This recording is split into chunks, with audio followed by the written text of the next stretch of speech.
So, for example, when these Muslims came from outside India, they putting the cows in front and trying to win over the local kingdoms over here, right? Of course, people did not fight or did not fight because of the fear of killing cows, but I think somewhere that practicality angle has to be brought in.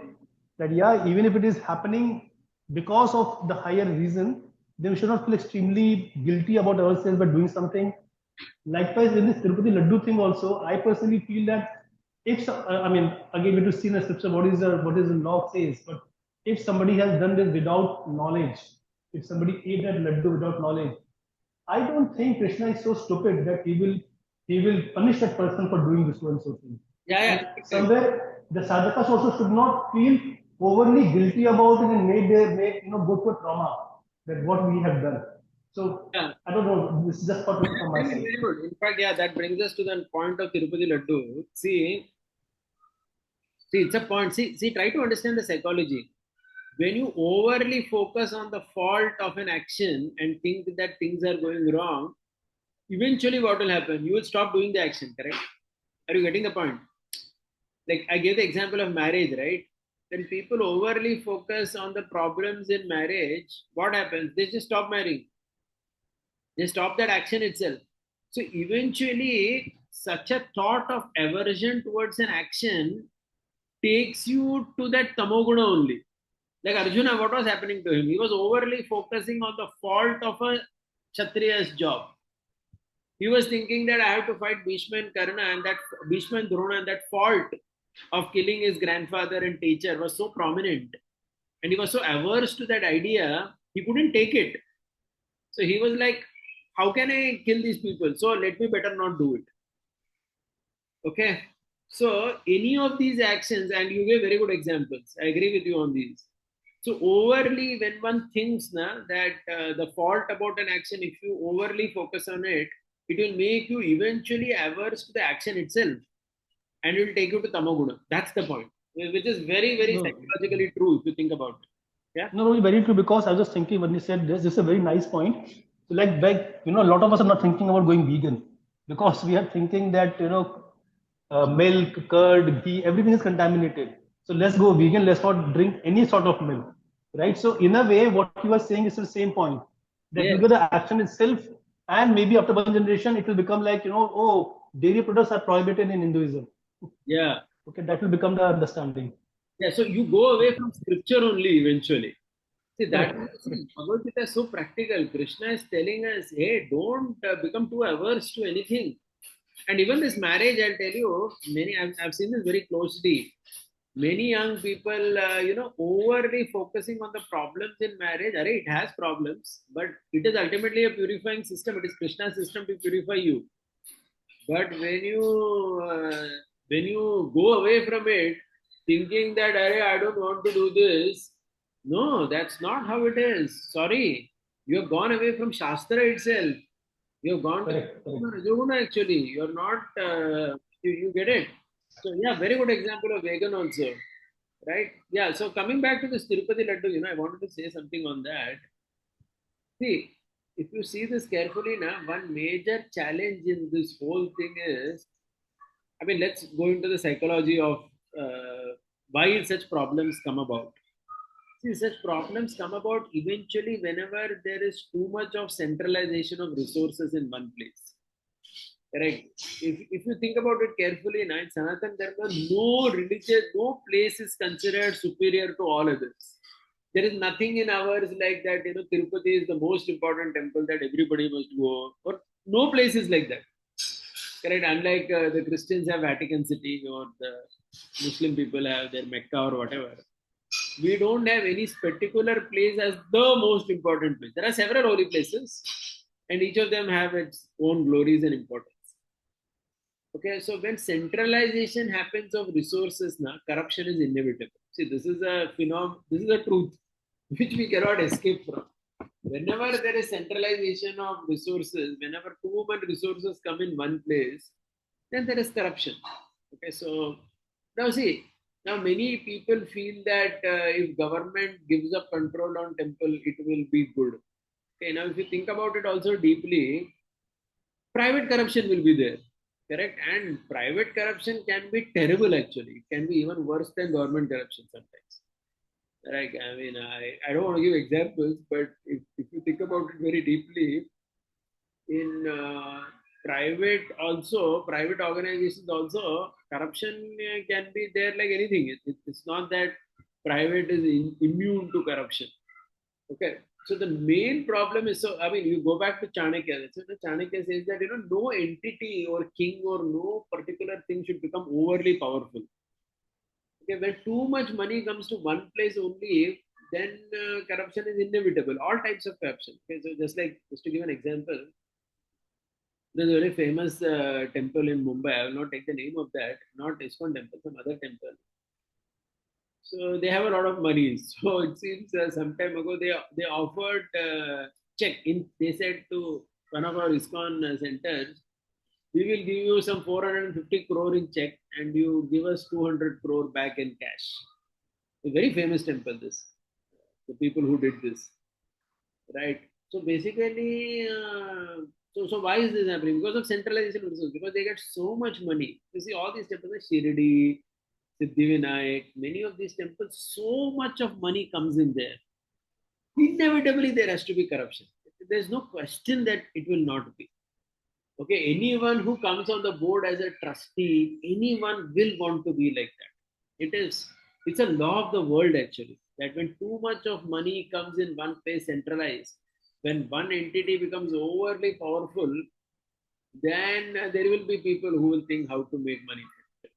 Okay, so this is one major reason ultimately why such a thing happened in this Tirupati thing, because of so much of money, right? And 320 rupee may they were getting ghee or whatever, so which is like a which the cost is not at all in line with what ghee should be, correct? So it is obvious that there will be cheaters who will try to cheat and make money.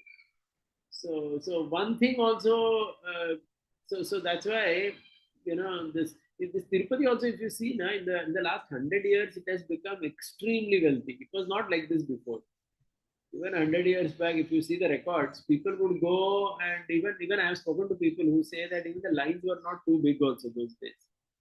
People would go and it would not be like what it is today. Okay, so now that thousands of crores are coming in, everybody who is on the board will try to think about how we can make some quick buck out of it, which is kind of inevitable. So there are some thoughts which we need to think about very carefully, right? In this particular topic. Yeah. Any question on that? Yeah, Rajendra Kumar, you had something to say?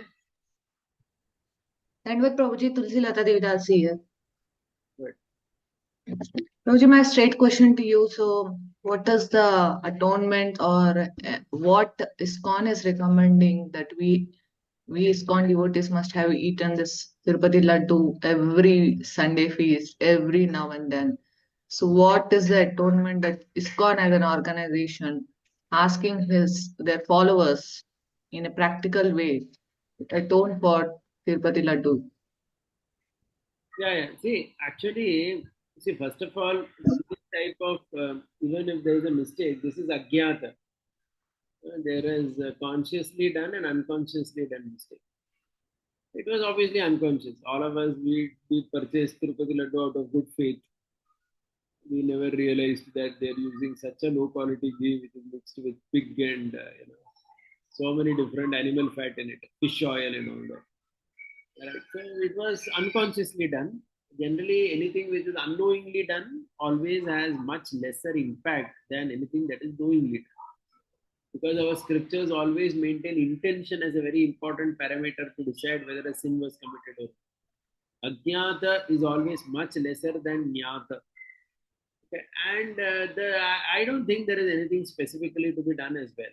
If you see our general devotional practices itself, chanting the holy name, circumambulating tulasi, we say all those prayers also when we do these things. That anything which is, and even if you see the broader Varnashrama, there is this Pancha Vida Yajna, feeding animals, feeding guests, feeding devatas, feeding pitra, all this is also done to be freed from unconscious mistakes that we do in our life. So I think that there is nothing specific to be done, though some people are recommending some things.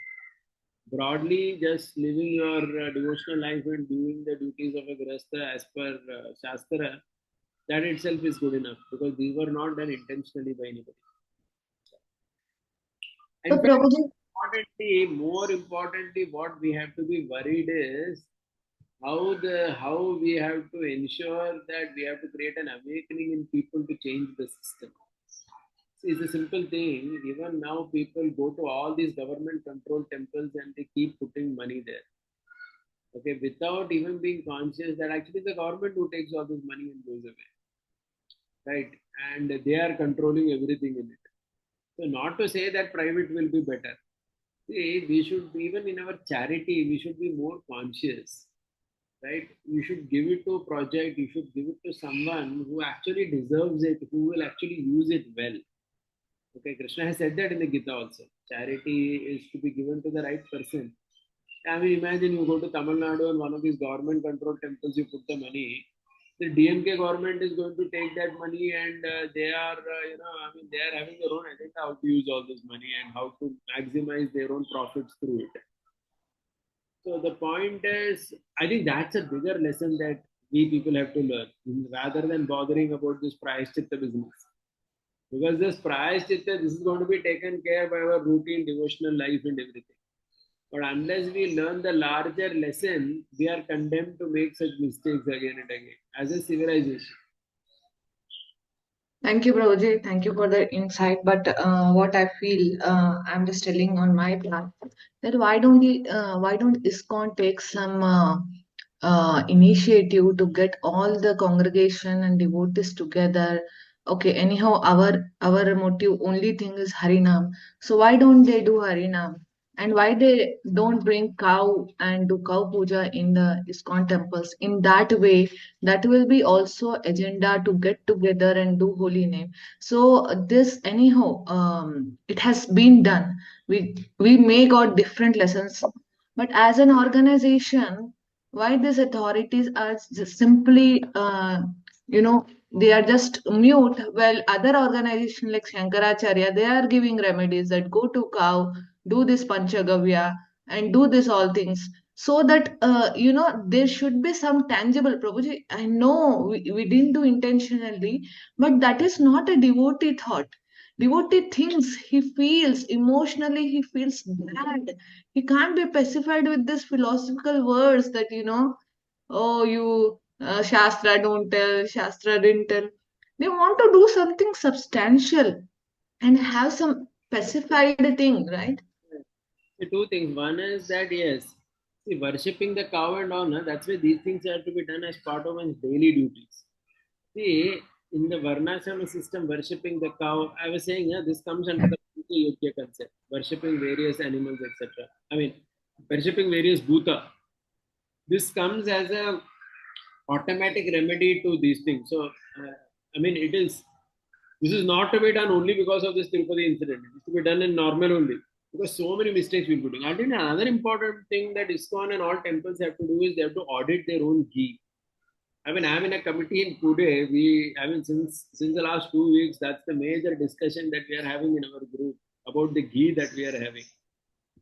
And if you look into it, it's actually a very it paints a picture that should bother all of us much more. Okay, because currently we are thinking only Tirupati gave such a ghee. It is not like that.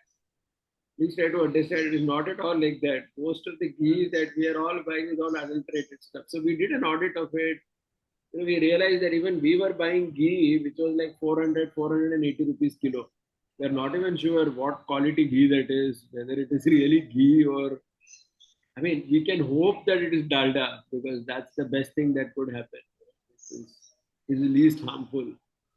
And what kind of adulteration has gone, we just don't know. So I think this more than the prayaschitta which will get done, one has to do an audit of whatever one is buying right now. All the paneer that we buy and we feed people, all the ghee that we buy, where it is coming from.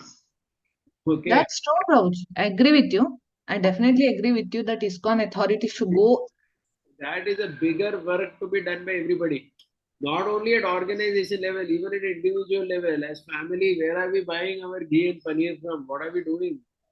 Right? Where is that ultimately actually coming? It is coming from an animal only, or it is coming something else, or what? We just don't know. Like, right? So this audit is very important. See, because it is, see, these people in Tirupati, I don't think their goal was to put fish oil or pig oil in that laddu.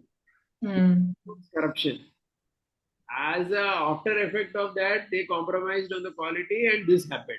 I personally don't think that they intended to do this. They intended just to be corrupt, which is their natural characteristic because of seeing all the money. Correct. So the way, so my point is that Prayasthita is fine, but what about all the other wrong things that we are doing, which we don't know? That Tirupati Laddu got tested, so it became revealed. It has that. Everything else that we're eating, where is it revealed? What is the source of that? Correct. So every restaurant we go, every temple we go. I mean, in Mumbai we had that. They had the discussion recently during Janmashtami that so much of milk we pour during Abhishek, where is this milk coming from? Right? I mean, is it genuinely cow milk or what milk it is? How much of adulteration is there in that milk? What are you pouring on the Lord? So I think these questions have to be seen more by us, which is much more important. Okay, thank you, Prabhuji. So I just talked with Revati Raman Prabhu, Tirupati ISKCON head, and said that something happened, but as a devotee, we too have emotions. Some pacification thing ISKCON authorities should do. Like in IS, we had this thing. Like suppose we want to do something, or then we will just have to sit, do kirtan, and before kirtan we do say that this is dedicated for such a reason, and we are doing this kirtan for this. So like this, if ISKCON temple have like bhajan sandhya or kirtan for atonement of laddu, so that itself boost people's what do you say, we did something to atone, at least that satisfaction will come, and moreover it is benefiting ISKCON authorities, ISKCON as a whole, that we are coming together for some reason or other, we are coming together and taking harinam, that strategy also is fulfilled. Hare Krishna. Thank you very much. Srila Prabhupada ki jai. Thank you, Prabhuji.